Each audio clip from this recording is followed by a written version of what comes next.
I'm Coach Bryan Dickerson. And I'm Coach Erin Dickerson Davis. And we got next.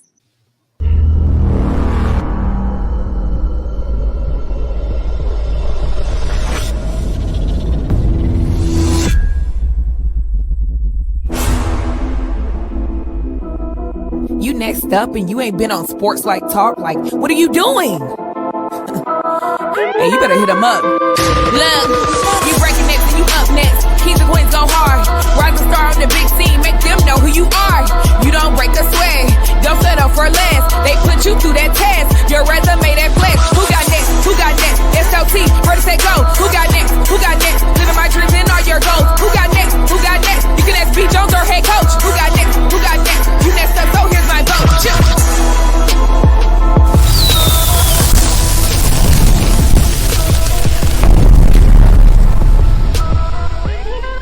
And let's go, SLT Nation.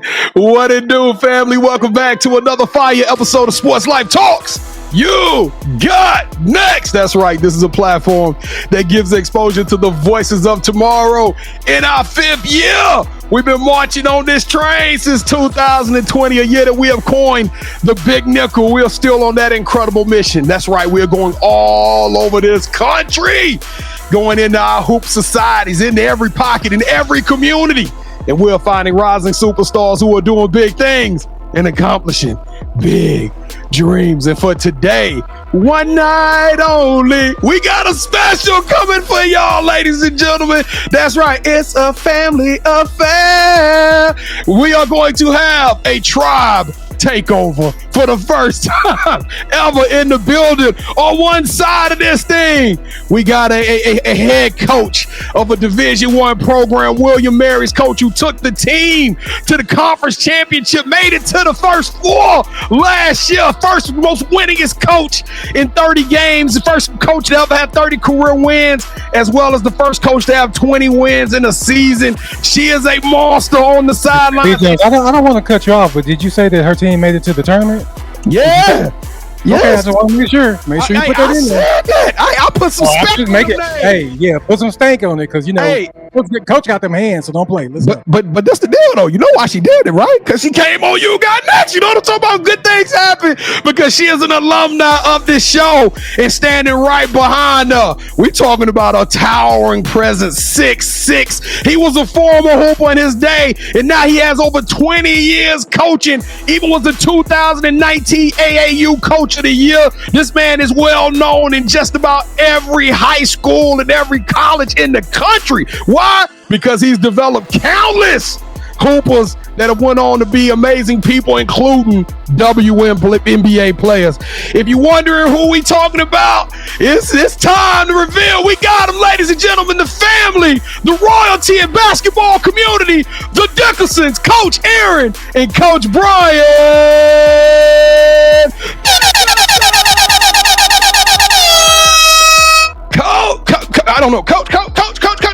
Coach, how y'all doing today? All good. All is well. Kevin, I got it. Doing fantastic. Thanks for having us. Oh no, this has been something we've been wanting to do for I want to say since 2023, huh, Kevin? When we first saw Coach Dickerson and take over Bailey Hutchinson beat Pro Skills. We was like, ooh, that's a good one now. So no, thank y'all for both being a part of the show. William and Mary, the tribe is divine. Welcome back, fam. If this is the takeover, we're in DC in this joint. If this is your first time rocking with the SLT family, allow me to reintroduce myself. I am your host, the mouth of the South, B. Jones, the OG all things Louisiana. Put your L's up. Mr. Yeet is in the building, and I'm rocking alongside my brother from another mother, the other side of the You Got Next logo. He is the Quiet Storm.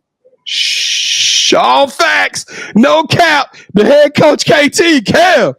I don't know. We got 3 head coaches on the show today, man. How you doing, fam? Oh, so you giving me our props today, B. Jones? So yes, we do have 3 head coaches. Man. I'm giving you your props today, man. I swear your middle school team had over a 750 record, so you deserve your head coach credentials today, sir. Yeah, I do, but I do want to talk. Well, no, we ain't gonna bring it up when I got whooped by 40. Retire me, but let's go. It's about the Dickersons, not about me. All right, well, Kevin, you know what? This is gonna be something unique. So I don't know. Do we have a moment of truth today? Are we gonna play any games today, or are we just gonna jump straight into the mashed potatoes on this one? I think we jumped straight into the mashed potatoes because we didn't tell them about that, and it would take them some time to come up with their 2 truths and lies. So we'll be more prepared next time. We might have to create that content off screen, ladies and gentlemen. All right, let's get this thing cranking. We about to take them on a crazy ride. This story is all about these 2 amazing coaches who have such a mighty footprint in the game of women's basketball, and I definitely think this is one y'all should buckle up for. So y'all know what y'all got to do before you go on any road trip. Come on, Coach Dickersons, get that right hand. Reach it up, reach over your left shoulder, grab that seatbelt and buckle up, click, clack, let's go to work.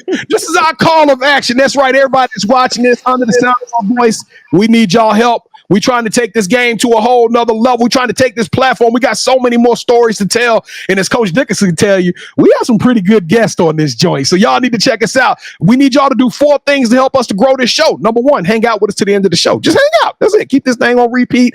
Eat some popcorn and chill out. Number 2, we need you to hit that like button so this show can bubble all the way up to the top. I'm talking about... That's right. Cream rise to the top, baby. And we need this thing to rise up. And then we need all our point guards out there. Share this show with your friends, your family, your colleagues, your coworkers, your classmates. And me sitting with 3 coaches, they'll tell you the point guard is one of the most important positions on the court. They find the open teammates and share the story. All right. Last but not least, subscribe to the vibe. Become a part of the SLT family. We got we got almost 1,000 shows. Kevin, I wouldn't be surprised if this was number 1,000. We got to do some official count because this might be show number 1,000. Who's gonna go back and count them? I'm not counting them. We just gonna say it's 1,000. The 1,000th episode, ladies and gentlemen. It's official. So you know somebody gonna be in the comments gonna be like, nah, that's 991. Y'all ain't hit 1,000 yet. Somebody gonna call us out on it, but no, y'all know what y'all gotta do. Subscribe to the family, and we gonna keep this thing. We're gonna give y'all this type of energy night in and night out as we continue to bring y'all some amazing guests. All right, let's go. I take over. Kevin, we saw Takeover go ham in Louisville. I'm talking about they whiz that. They whooping folks on ESPN, and we know the tribe. We know the tribe going to the playoffs. They going to the NCAA. So y'all know what y'all got to do as fans of both of those programs. On the count of 3, let's do it in unity. Smash that subscribe button in 3, 2, 1. Boo! Oh my goodness, Kevin, I'm feeling hawkish right now. I'm feeling like hey, Coach Dickerson, can you put me in the game? I feel like I can go get you 5 minutes. I got 5 minutes for you right now, Coach, and I'm gonna give you some minutes for what? Defense, pure defense. That's all I'm doing is filing. I'm filing everybody for you, Coach. All right, y'all. If y'all just smashed that subscribe button, we appreciate you so much. Now, Coach Erin, Coach Bryan, this part of the show, we appreciate everybody rocking with us, and we want them to throw an emoji in the chat. It's kind of new, so we'll let y'all work together on this one. Do y'all have an emoji that y'all send between each other a lot after games or just on support? Is there an emoji that you guys send with each other so we can use that as our emoji of the show? Probably the rolling my eyes emoji. I don't know. Kevin, you should have seen it behind stage. Coach Dickerson came prepared. He had a set of headphones. He was just like me. Me and Coach Dickerson had the headphones. Coach had to come off the headphones. He had to. He looked like he was about to play video games. I can't. He was on this thing strong too. He was on it strong. Hey, but that's the kind of love you got between a father and a daughter. So y'all heard Coach Dickerson say we'll throw in the rolling eye emoji in the chat today. If you hit that subscribe button, what we telling those folks, KT? We're gonna tell them thank you and welcome to the SportsLifeTalk family. Thank you. Welcome to the family, and let's have a blast. Listen, we take the word family serious. We don't do fans. We don't do followers. We do family. Welcome to the family. Let's go. We are finally at this moment. I don't know how we're going to do the initiation. Coach Dickerson knows what's coming. Coach Dickerson don't know what's coming. So let's go. Let's see how this thing turn out. Take him through the ringer, KT. I'm gonna do my best. All right, so before we officially welcome y'all into the Sports Life Talk family, even though y'all already there, you got to give us your. I normally ask the top 5 music artists, but for this one, we're gonna switch it up a little bit. Now, Erin, when you came on our show the first time, your theme song was Jay-Z, So Ambitious, and thank you for putting us on that. But for this one, I need for you to give us the Dickersons theme song. Yeah, this is tough. We were talking about all the Chicago artists that we listen to all the time since we moved from Chicago. It's still home. So we went down the ringer, Chief Keef and Dirk, and don't judge us, but we settled on King Von, Crazy Story. Man, what? Because it's just a song that my entire family loves. We know it probably lyric for lyric. I listened to it before every single game in the CAA tournament this year, and we won. So I'm just gonna roll with that one, Dad. I hope you good with that. Yeah. The one line is we're not from 63rd, so we're from 54th.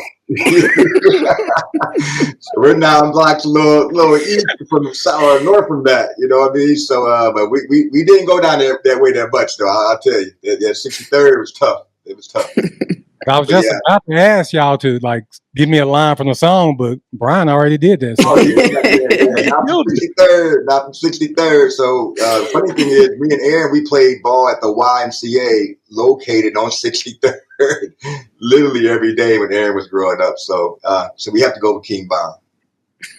Now, I know we'll get into this a little later about you coaching Erin when she was younger. So how did you get her motivated before a game? Well, let me first start out. I appreciate the head coach. Ron James, shout out to Ron James. So Ron James is the head coach and the director of TakeOver. I am the self-proclaimed best assistant coach in the country. That's what I give myself. I'm the best assistant coach in the country because it is hard to do. And me and Ron obviously have a really good relationship. And over the years, we've had a lot of success. So getting back to Erin, you said how did I motivate her before games? Yes. So keep in mind, I started coaching Erin as a 5th grader, and she was a beginner, so it was some tough times there. But she rapidly improved and became one of the best in the state, one of the best in the country. So the motivation was easy. You have a target on your chest, and I don't give a crap how you feel or what you got going in school or whatever outside of the court. You have a target. People are going to come after you, and you want to prove to them that you are not just politically ranked or anything like that. That you're going to show why you're ranked, and so it was really easy to motivate Erin just with that. Why show people why you're the best, and that's how I motivated Erin. All right, Erin. So what is something that your dad always said that either cracked you up or it got you fired up? Well, I think it's probably 2 things. The first thing is when I first started playing basketball, and he would remind me of this all the time, and even as a coach too. When I first started playing, he said, okay, so do you want to play? And I was like, yeah, I want to play. And he was like, okay, do you want to be good? Do you want to be okay? Do you want to be great? Do you want to be the best? And, my 5th grade self was like, I want to be the best. Right. And so anytime I was going through a hard time, whether it be high school, college, and in my coaching career, he would kind of revisit the same thing. Like, if you just want to be okay, then just keep doing what you're doing. But if you want to be the best, then you got to do what it takes to be the best. And so that's something that I'll never forget. And I take that with me in all aspects of my life. I want to be the best. And when I'm on a path that's not leading me to the best, the second thing that he will say is basically stop being a punk. He doesn't allow me to whine. He doesn't allow me to complain. And while in the moment, that's extraordinarily frustrating because you just want to be able to vent and complain. He just won't let me do it. Like, he'll listen to it for a second and then his attention is like, I can't listen to this. Like, this is not problem solving. And so that's something that I learned at a very young age. And even now to this day, when I'm talking to my staff or to my team, I'm like, all right. That's enough. Like, let's figure out how to make this work. Let's figure out how we can be the best despite whatever we got going on. So, I mean, those are the two things. Like, you want to be good or don't you, and stop being a punk. It's real simple. Yeah, that didn't carry well with the fans, and I would call it that during the game. So you should say, "You're terrible, you're awful." They didn't put it together. That was my daughter, which I didn't really care at that time. But yeah, I got it from the fans, that's for sure. All right, so what's the funniest or most embarrassing thing that's ever happened at one of her games? I would say what was embarrassing to me, I don't know if Erin would remember this or not, is that when Erin first started playing, she had this two-handed chest shot banker. Two-handed chest shot banker that she could shoot from anywhere on the court. And how that stuff went in, I have no idea. She wasn't very strong at that time. And so that was very embarrassing to me. We did have some losses that we used as motivation. We were getting smoked by 30 when we first started, at that beginner stage, and pretty embarrassing at that, not really funny, but, pretty embarrassing. And then the funny part for me was just watching her just develop and watch her just achieve all the things. And to us, that put smiles and was funny to all of us because a lot of people basically told us that she wouldn't even play basketball. You know what I mean? So that put fun and smile on the Dickerson faces.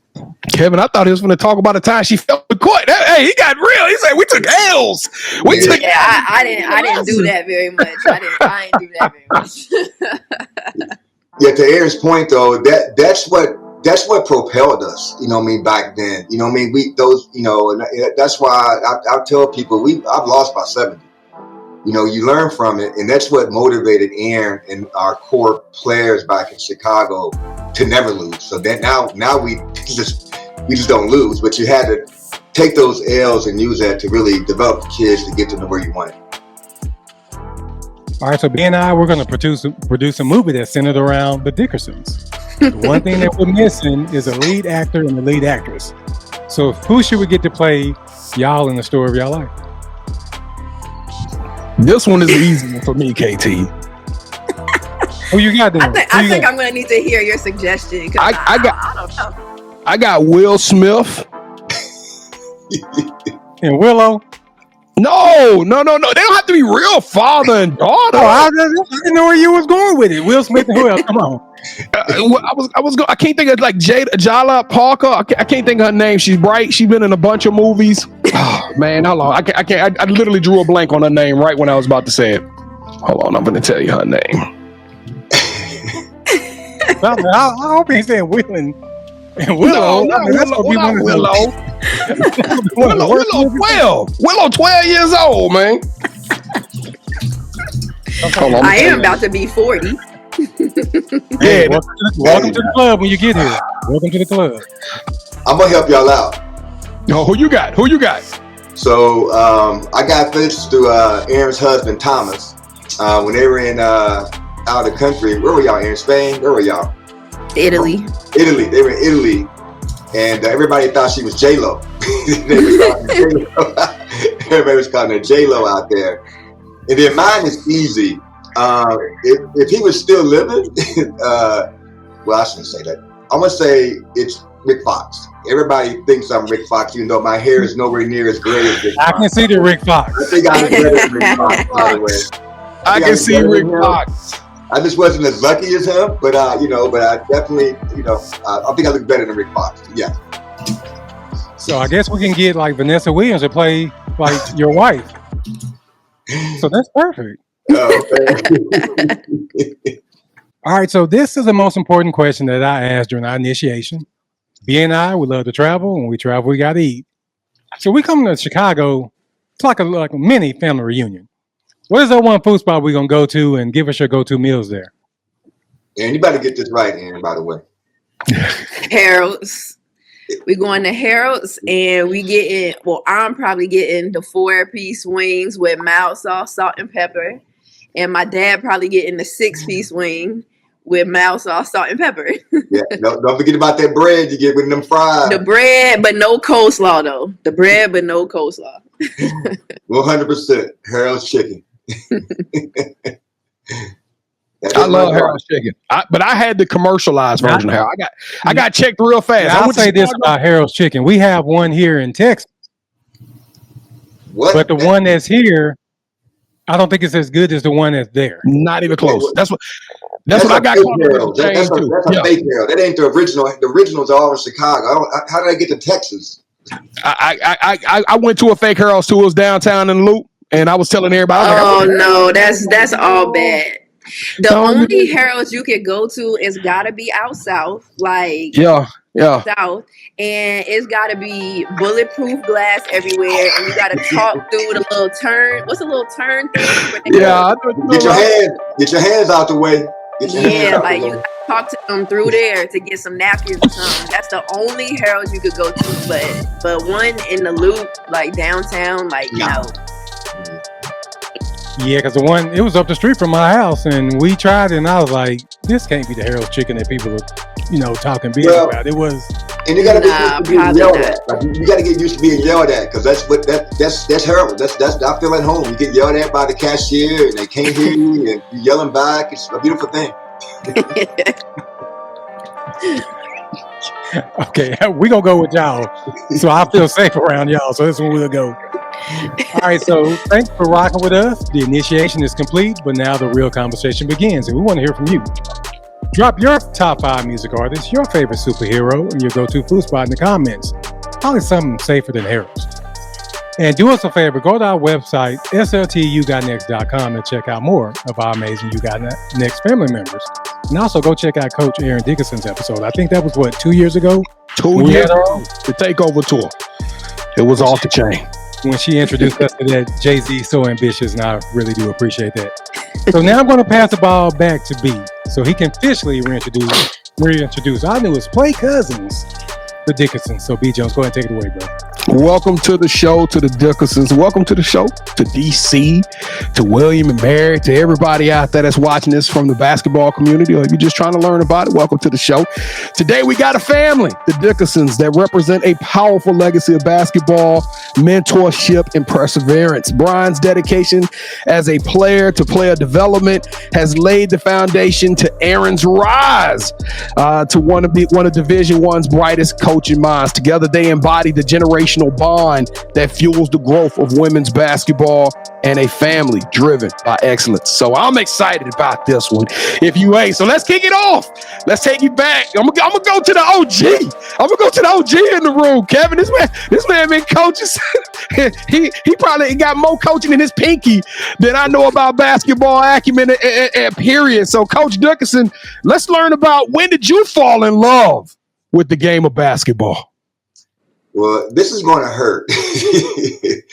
I actually fell in love with sports. In my era, you played basketball, you played football, baseball, you ran track. So football was really my best sport. Then baseball, basketball was my third.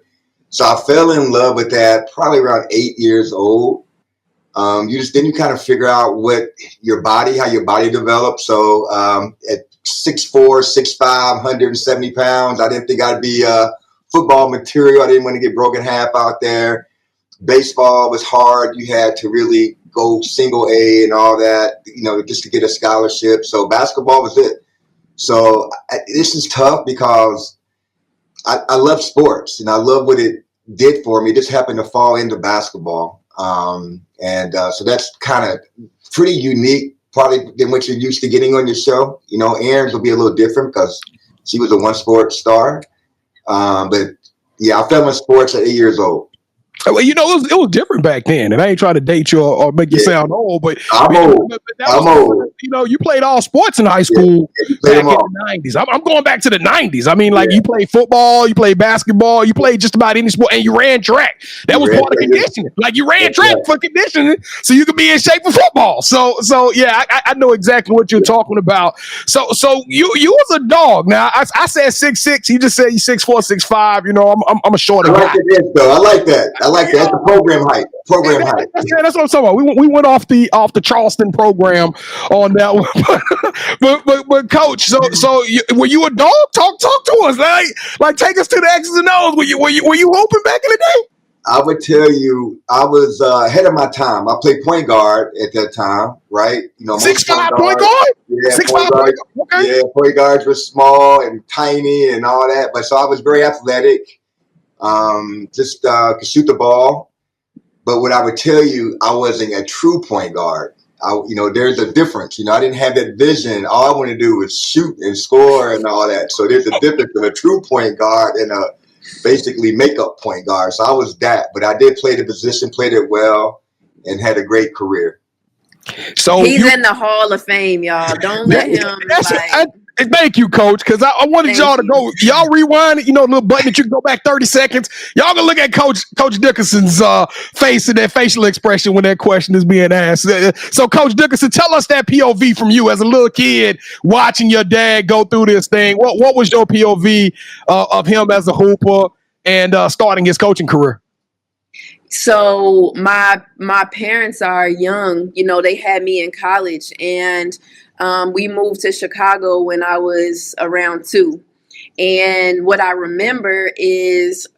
first remember is my dad having a Chicago Bulls cast on his ankle because he was out playing at the playgrounds and went up to dunk and came down and broke his ankle. So he was still playing all the time. And then as I got older, I would actually go to the gym with him and watch him play and watch him get in fights and trash talk and shoot and just kind of be crazy. Like literally, like that whole term crash out definitely is not new. Like people been crash outs, including him. And so that's what I remember about basketball. And then when we would go back to West Virginia, I would hear stories from his teammates, just about the kind of player that he was. He was smooth, he could shoot, he was tall, athletic. So, I ain't think nothing of it. You listen to old people talk about their career, like, sure, everybody was good. But then not long ago, like he went back for his Hall of Fame ceremony. So wow. All right, you must have been all right then. You was all right. You I didn't want to put the pressure on the kids. I wanted to have their own legacy. I didn't want to be, you ain't like your dad, you ain't as good as your dad. So I kind of kept them down low. Yeah, well, I think that's a unique bond. Because see, I'm gonna be honest with you. Before preparing for the show, I didn't realize that you coached Erin.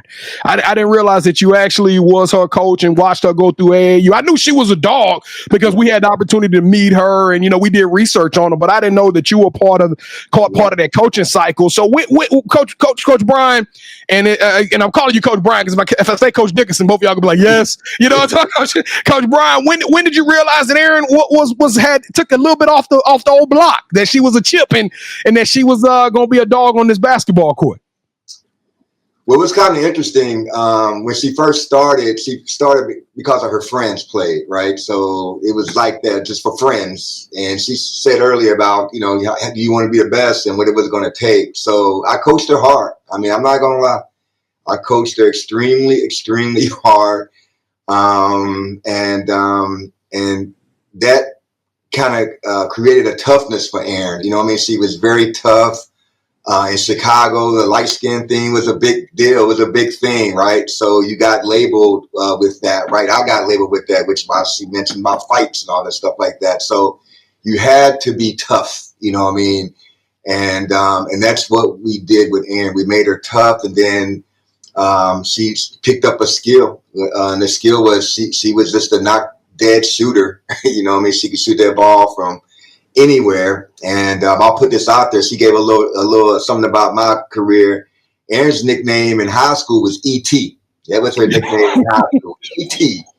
And E.T. stands for every time, because every time she shot, they thought their ball was going in, man. And and she walked in the gyms, and E.T. is in the gym, and we sit there cracking up. But Erin was tough, man. I love it about that. I love coaching her, and most importantly, I could coach her hard. And guess what? That helps me coach today, because I'm like, I coach my own damn kid hard, so I'm gonna back off on your kid. So When we do the script for this Disney movie, in all the movies, the parents want their kids to take after they profession, right? You're going into the knife sales business, right, son? That's what you see on all the movies, and the dad gets disappointed when the kid want to go be a painter or an artist or something like that. But you got to see your daughter go through and take after you at being a coach. Now you going through the whole coaching process and 20 years in this game. What did you feel for? Like, did you feel nervousness for? Like, baby, it's gonna be some tough days. Or were you more encouraging? Like, hey, you got all the skills, you can do it. Walk me through what Coach Bryan Dickerson was thinking when his daughter walked in that house and said, "You know what, Dad? I think I want to be a coach." Well, this is gonna hurt. I was upset.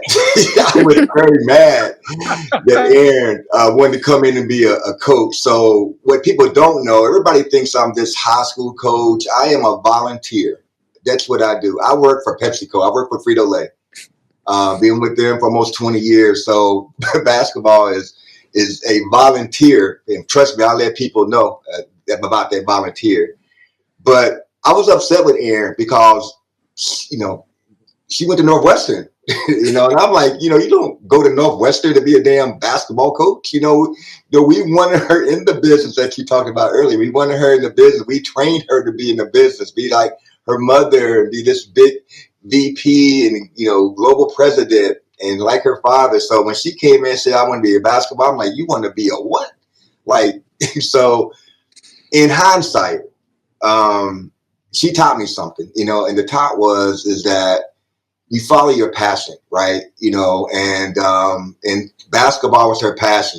She told me that she's been in the gym since 2 days old, and that's the truth, right? And she watched me play at 2 days, and then she's been in the gym her whole life, and I understood that. So at that point, we had to support her, and in hindsight, it's the best decision that she could have ever done. Amazing. What was your first advice to her, knowing that this is such a chaotic world? It's a very difficult space.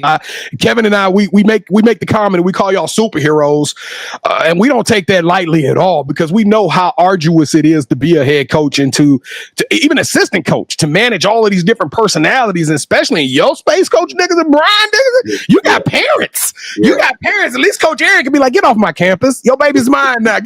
But like, what was your first bit of advice to her as a coach? Well, it's a grind. It's a grind. We all know that when Erin came in, and this was like an article in like one of the national papers. She was the youngest paid assistant coach in the country, regardless of sport. Normally, when you come out of college, you go in to be a grad assistant. She came out and was a paid assistant coach. So you definitely have to be proud of that. We were proud of that. So we just had to,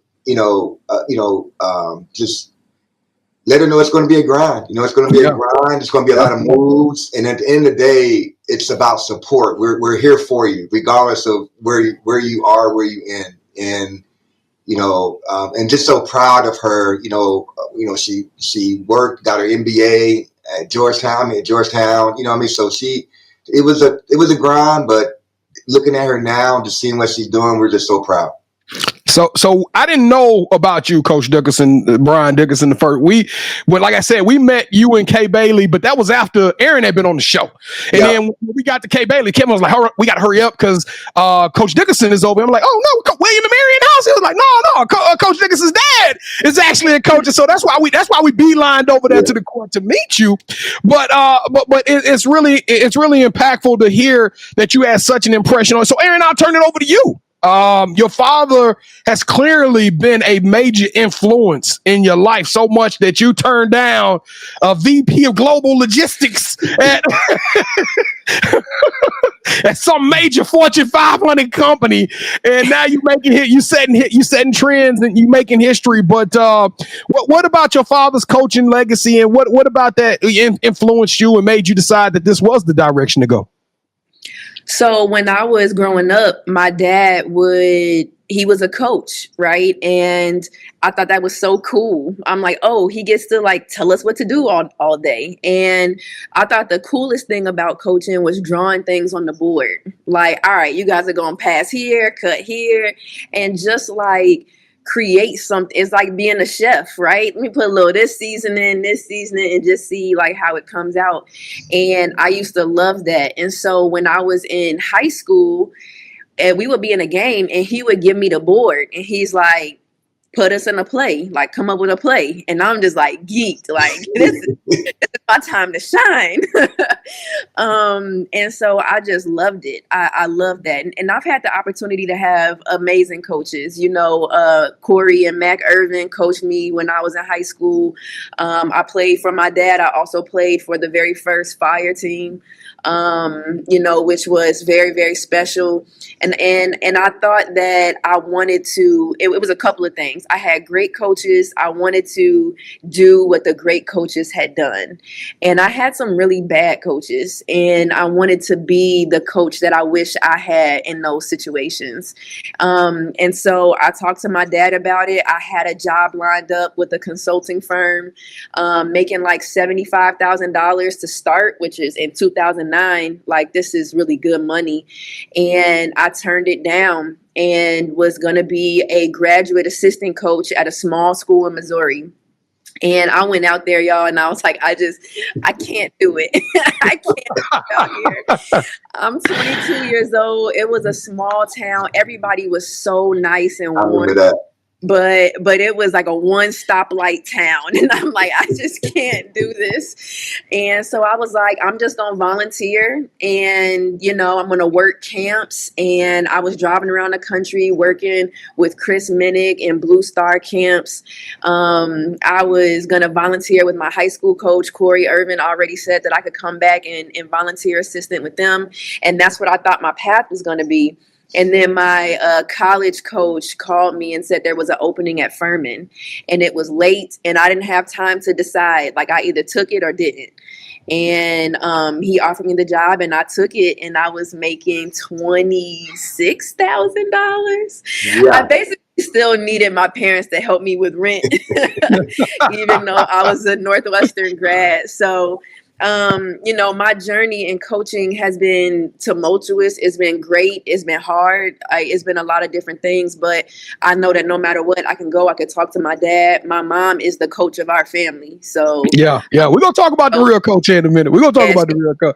She doesn't mess around. She way tougher than my dad ever was. Like, for real. Coach Bryan. Cool. Coach Bryan, knowing how difficult this game is and you having some success being a part of seeing all of these high school kids, I mean, you are in the heart of the grassroots and seeing all the how much it takes for these guys to go out there and recruit and do all this stuff. To see your daughter take this William & Mary program and be the first coach to win 20 games in one season, to be the first head coach to get the 30-game wins, and all of these things that she's already doing in a short amount of time since 2022, like, How do you and the real head coach, what do y'all say to y'all? So do y'all look at it like, look at us, look at what we produce? Like, what do you guys say to each other? How does that make you feel? Because I know you probably get nervous. You like, Lord, Erin about to play. I hope she got this set. I mean, like, what is that energy like at the household when a William & Mary game come on? Well, what I would tell you is that when we were parents in the stands, when Erin played, we were nervous, but we knew that she could take over and do some things and they would win, or we would win, even with my travel teams, right? As a coach, I have never been so nervous, and I'm nervous before games, through the games, just a lot of different emotion. Don't watch me during a game. It's tough to watch, you know, just the good and the bad. But it's just the reason why we're so nervous, because you're depending on other kids, you're depending on young kids, you're depending on a lot, right? So and you're a paid coach, right? So you're paid now. Your salary, your family depends on this salary, and you have to win in this game, right? So yeah, I'm so much more nervous as a coach than ever when she was a player. Oh, I know, because every coach that come on the show, me and Kevin especially, I mean, he got like ESPN Plus or something. Every single game that come, he be texting me, hey, Coach Erin on, Coach such and such on. So we be watching it. We be rooting for y'all and be nervous. So I know as a fan, how hard it is to be a family has to be whole nother level. Let's talk a little bit about resolve. And y'all in two different cities.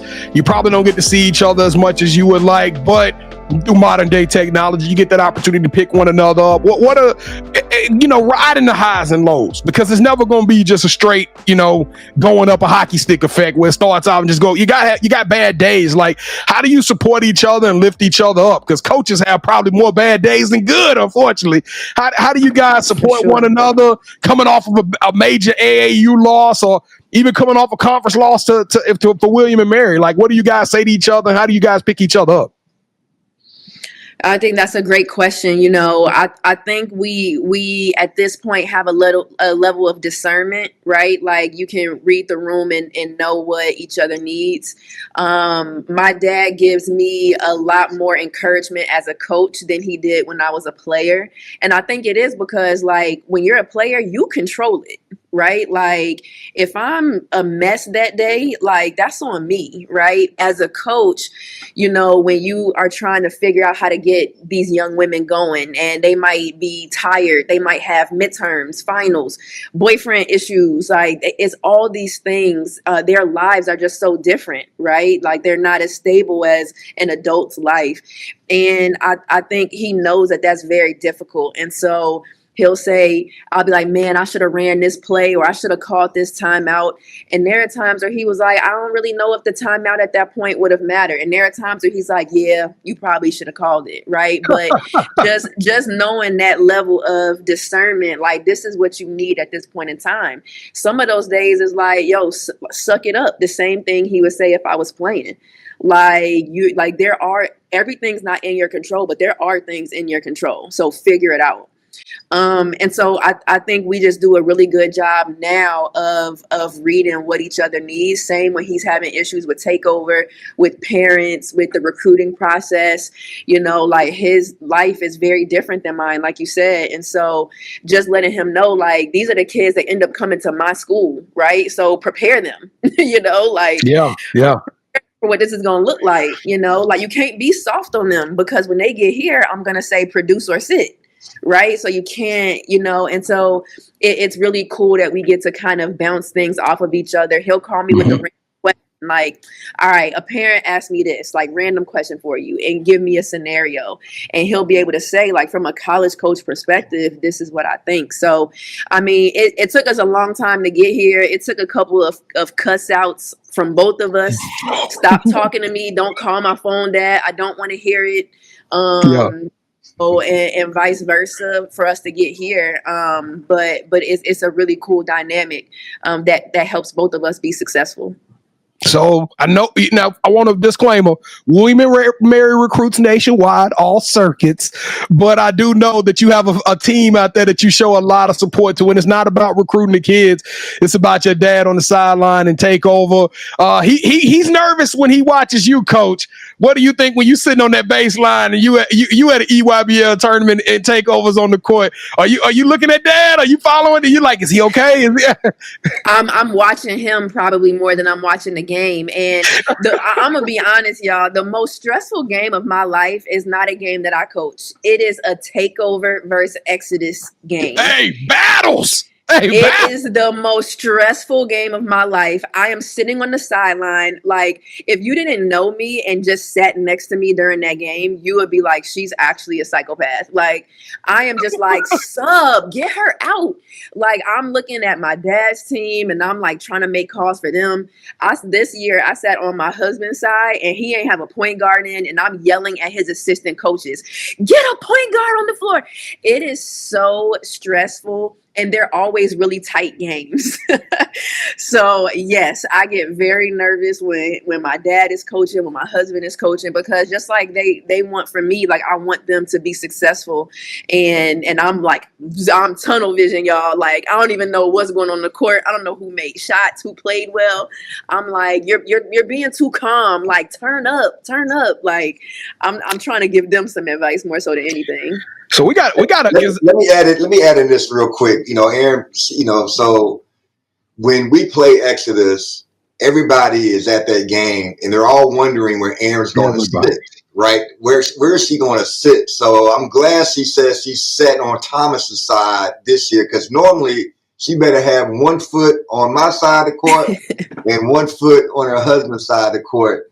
That way, she's even. She's even. But they are fun battles. And I would tell you this, and this is for the world to know. I'm in this women game for one reason only, and she's on this screen. It's Erin Dickerson. She's the only reason why I'm in this game.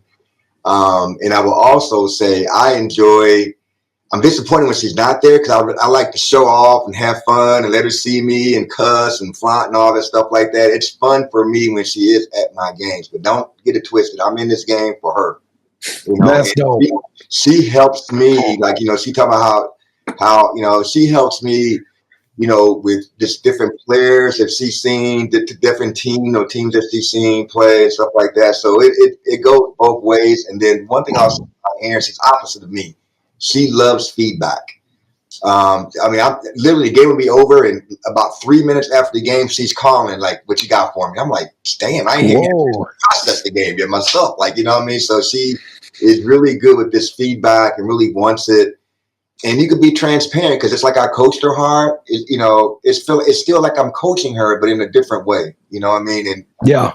And we do come with the transparency of what she could have done and a sub and why this kid got in and whatever. So. Yeah, I love that. I Kevin, I'm a little choked up. I gotta get my composure back, because this whole father-daughter dynamic got me on this day. I'm like, man, where my daughter at? Go give your daddy a hug. But let's talk about the real MVP, because to be a wife of a coach and the mother of a coach who was formerly a rising superstar in basketball, I know that's got to be one of the toughest jobs in America. Tell us about the third party, the missing head coach on this platform, and we'll let Erin talk about her mom first, and then we'll let you talk about her after this. Bryan, tell us about their relationship and how cool it is to have her in your corner, Erin. Well, first of all, my brother is the one that gives my mom the gray hair. We're angels in comparison to my younger brother, who she actually coached when he was like in grammar school. Like she coached his boys' middle school team. But my mom, like, I can't say enough about my mom. She is this COO, she's a boss, vice president, all types of stuff. She may not have played basketball, but she played tennis, and so she understands sports. And the different viewpoint that she has is that she played an individual sport, so everything was on her. You win, it's on you. You lose, it's on you. And so because of that, she taught us to have that same radical accountability, right? Like, I in her mind, she can control everything, and she wanted us to feel that exact same way. Like there's nothing that's beyond your control. And so she was really hard. She knew what she wanted. She was very vocal about what she wanted. I remember playing in a game, and she like was working in California at the time, and she flew back early to come to one of my games in high school. And she told me straight up and down, she was like, look, if you're not going to play hard, I'm not going to waste my time coming here. Like I flew 4.5 hours. I did to get to your game, and you're going to come out here and you're going to look like that. She was like, I'm not going to support you doing that. So she was like, so let me know when you're ready to play. And when you're ready to play, I'll be back. Like straight up and down. And more than anything, that just teaches you like if you're going to do something, like commit, like give it your all. If you're not going to commit to it, what you wasting time for? Like, and in her mind, she's like, waste your time if you want to. You're not Don't gonna waste waste mine. my time. Yeah, You're not gonna waste my time. right. And so that was just that, like, that is a lesson again that I carry with myself right now. Like my dad said, I want feedback because I hold myself radically accountable for everything. And so does my mom. I remember driving in the car with my mom and she having a whole conversation in her head. And now she's driving. I see her just going like this. Oh my God. Oh my God. And she was just reliving a conversation that she had that she wished could have gone better. And she could have said this and could have handled it this way. And so that just level of radical accountability, man, like that is what keeps us going. That's what's helped us find success, you know, and she does not play around to this day. She does not play around. So we're just very thankful for that level of support, that level of love, always being there no matter what. You know, I had a daughter in a game when people told me I couldn't have a kid and coach, that it was impossible to be a mom and coach. And Thomas was coaching JUCO at the time. So I was literally by myself. Right. And they were like, you can't do it. So find another career. And my mom was holding it down. She was taking care of my daughter. She was teaching me what it takes to be a working mom, to have it all, you know, like it's just a bunch of stuff that I'll never be able to truly thank her for. You know, I'll never be able to get across that level of gratitude to her. Now that I know you do this for volunteer, I know she got I know she is a true superhero. So, Coach Bryan, what's your take? What is your experience on the side, especially when you got to go home to this every night? Yeah, the volunteer thing. Let me take you back a little bit what Erin said. So we went to the same university together. So imagine me coming off an 18-point game and had a great game, I thought, until I got to the lobby and she let me have it that you didn't do this, you didn't do that, and all this stuff. I'm like, damn, I just dropped 18. You know, we won. So I say that because she's always been around the game. She knows the game. She was a statistician when we first kind of met, you know, from a basketball standpoint. She was a statistician of her high school team. We went to different high schools. So she knows the game, right? And, you know, she trained with me, you know, went through that, watched me play in a million games. So she knows the game, right? From a mother standpoint, perfect mom for athletic kids, or, you know, kids that play basketball, you know, where, you know how some moms, you know, if kid get hurt, you know, if Erin got hurt, yeah, that's okay. No, it was perfect because it was perfect with what I wanted. No, you hurt. Okay, you can still play. You know what I mean? You can still go out there and play. So she had that mentality, the same toughness, and, you know, to push Erin and our son to go out and play. You're going to have to play hurt. So from a volunteer standpoint, it's a lot, I must admit. You know, from a money standpoint, I invest in my own. You know, shout out to Takeover. They do support the coaches, but I try to give the money that would come to me back to a kid who may need it. So I do all that on my own, and then we, you know, hopefully help a kid that may be in need within our program. So she has to support that. I'm gone literally all of July. It's gone. Gone. You know, we're practicing 2-3 days a week. But what I think she understands is that, you know, you talked about love, right? You know, and she knows I really love, you know, helping, you know, kids. And at the end of the day, the end result is not winning games for me or winning championships. You know, I got 2 national championships. But what means a lot to me is, you know, I've had probably 4 or 5, I lost count, 600 kids that I've helped get to college to get for scholarship. And that's what's important to me. Wow. So wow. Well, we running out of time, and so I'm gonna end this with this one last question. I think this story is appropriate, and I'm so glad that our platform, I don't know any other platforms that's had this kind of opportunity to tell an inside look at what it's like from a D1 coach's perspective, from an AAU national championship coach. Like, this is super unique. I'm probably not gonna get an ounce of sleep tonight because I'm so amped. But I do want to give this opportunity for y'all to talk about, not from the basketball perspective, but just as that, what advice do you have for other basketball families? Because this is something that, especially in the women's basketball community, we see it a lot. We see dads who coach, we see, moms who coach, and their kids are going off to be either Division I athletes or going on to coach and do other things. Like, what is y'all advice for a family that has chosen basketball as a resource, as a vehicle, as a tool, and just as a pure passion, and that runs through the bloodline of this family? Like, what is your advice to them? We'll start with you, Coach Bryan.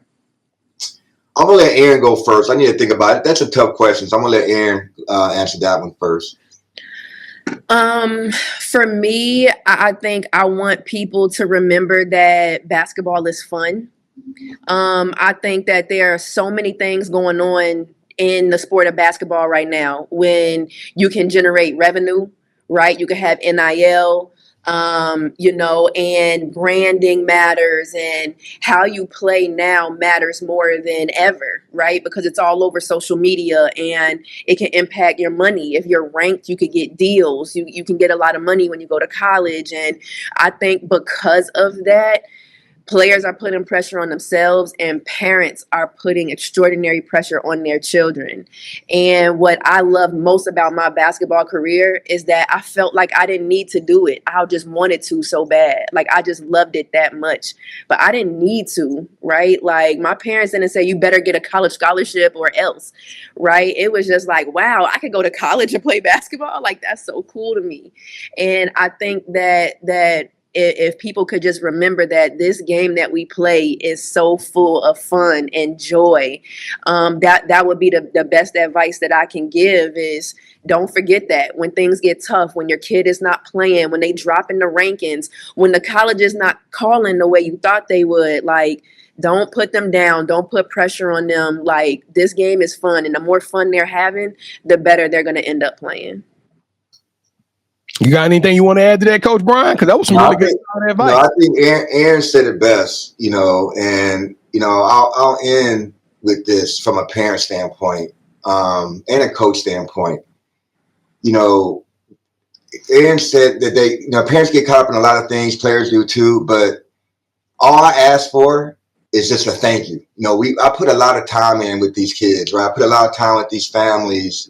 Erin mentioned about money and stuff like that. All I ask is a thank you, And I just want to remind the parents, don't take this stuff for granted. Like this, like I said, this is not my job. My job is PepsiCo. I work for Frito-Lay. I'm volunteering my time and my own money, and not to get a thank you when I'm spending 3-4 days with their child and developing them and to get that scholarship. You would be amazed that you don't get that a lot out here. So I wanted to put that out there. Well, y'all are super dope. We might have to do this one again next year because I got so many more questions that we could talk about, from the AAU dynamic to the Division I. We just cracked the surface, but I think this is just truly a once in a lifetime opportunity for us. So thank y'all both. But we're not done yet, because the title of this show is You Got Next. Coach Erin smiling because she know that this is the moment of manifestation. Last time she was on here, she ain't had William Mary in the 64. Now she came on the show and miracles have happened. So we'll start with you, Coach Dickerson. Coach Erin Dickerson, what does the future hold for you? What's up next for you? Man, we have a brand new team, and they're hungry to show people that they could do the same thing that we did last year. We made history, but we've made history every year that I've been here. So up next for us is making history. What it looks like, I don't know, but we're going to work toward it every single day. Hey, you're so ambitious. Let's go. Coach Bryan, what's up next for you, man? There's two things. So we're coming off a national championship with TakeOver. So we're going to, we lost a lot, but we have a few good pieces coming back, and we're going to add to that, and we're going to, try to go out there and repeat. And then Erin mentioned it. We have a 2034 out there, which is my granddaughter, and it's time for her. So that's the future right there. So I will all be coaching for a long time. Hey, and congratulations. I predicted that championship, though. That day I saw y'all in Louisville, I said, that's the 2025 champions right there. Y'all, hey, where's that whoop? Kevin, what am I missing, man? Hey, we doing some shout-outs today, Kevin? Are we doing some shout-outs? Now, B. Jones, let's get to the nominations today, man. We've had the people here long enough.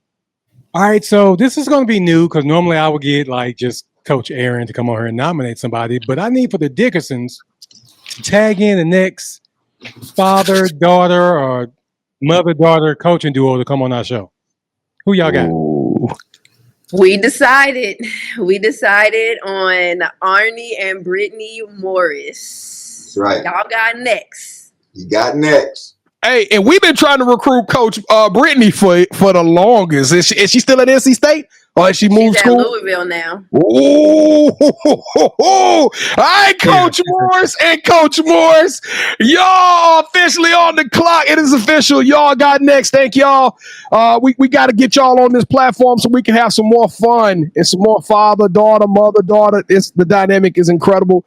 In the Morrises, that's a huge name. So if you're watching this, that's another great show. Get your top 5 ready or pick a song that's gonna represent y'all. Get some actors and find us somebody. We're gonna make that happen. Hopefully before the end of the year. Coach Dickersons, y'all got next. Y'all are the truth. Thank y'all so much for being on the show. I can't tell you how much this has meant to you. Y'all are trendsetters, trailblazers, absolutely heroes. Y'all are superheroes. Your passion, your determination, and your sacrifice for the game of women's basketball has not gone unnoticed. You are giants. You are juggernauts, and you are extraterrestrial and elite. You deserve a yeet. Ooh! Kevin, I'm throwing up my WMs. I don't know. Y'all. We do this. It means tribe or die. Tribe or die, baby. Let's go. Shout out to the champion takeover. Thank y'all so much for watching the show, being a part of this. I tell y'all, I'm gonna get off it. I'm gonna go kiss my daughter. Then I'm gonna cry a little bit in the bathroom by myself. And I hope y'all felt this show just as much as I did. It's a special one. Thank y'all so much. Don't forget to hit that subscribe button. Make sure you share this with all your people. Let's run the numbers up on this joint. And what was it? The rolling eye emoji? Is that what we do? We throwing the rolling eye. Don't forget, throw them rolling eye emoji in the chat if you're with us here today. And go check out the episode 3 years ago from Coach Dickerson when she first took over William & Mary. Watch that growth. It is super dope. Download the podcast. We got close to 1,000 episodes. If not the 1,000 episode, got shows and stories from all over the country, especially in the women's basketball community. And y'all can keep all the laughs, all the energy and positivity going. Kevin, I'm gonna cut it short because I just, for one, my heart is banging out of my chest right now. But I can't think of no other way, man. You got any closing words you wanna get out here with, man? Thank y'all so much for rocking with us. Whatever y'all need from us, please let us know, and we got y'all back. Hey, Coach Bryan, what's that 63rd? We represent it. What's that line I just saw? We're not from 63rd. Yeah, there it is. We ain't from 63rd. Knuckle up, baby. Let's go. Sports Life Talk Nation. We love y'all. Stay safe. Be blessed. Respect each other and love one another because together we are better. And remember, tough times don't last, but tough people do. So keep dreaming big because you never know. Your story may be the next one featured on Sports Life Talks. You got next. Yeet! I knew you had next, cause you always working, you always grinding, you're in your bag cause you're always working. Like in due time, I knew you got next. Oh, you did it, huh? Crack the code. You got next, you smashing goals. You want next, you need exposure. Well, Sports Like Talk got the baddest show, like the baddest hut in the room. Podcast to tune into just for you to talk your shit. Talk your mushroom. You are what you eat and you should consume. Sports Like Talk from the late night to the afternoon, then rest repeat. Hit the like, leave a comment, or subscribe so you don't miss a beat. You got next is a small taste of a winning meal from a chef type of celebrity. What's up next is you, at least you better be. Yeah, you got next, yeah. I can feel it, you're a winner just like me. You got next, and what comes next? Tune in next time and you'll see. Cause if you got next, yeah, if you got next, then you're just like me.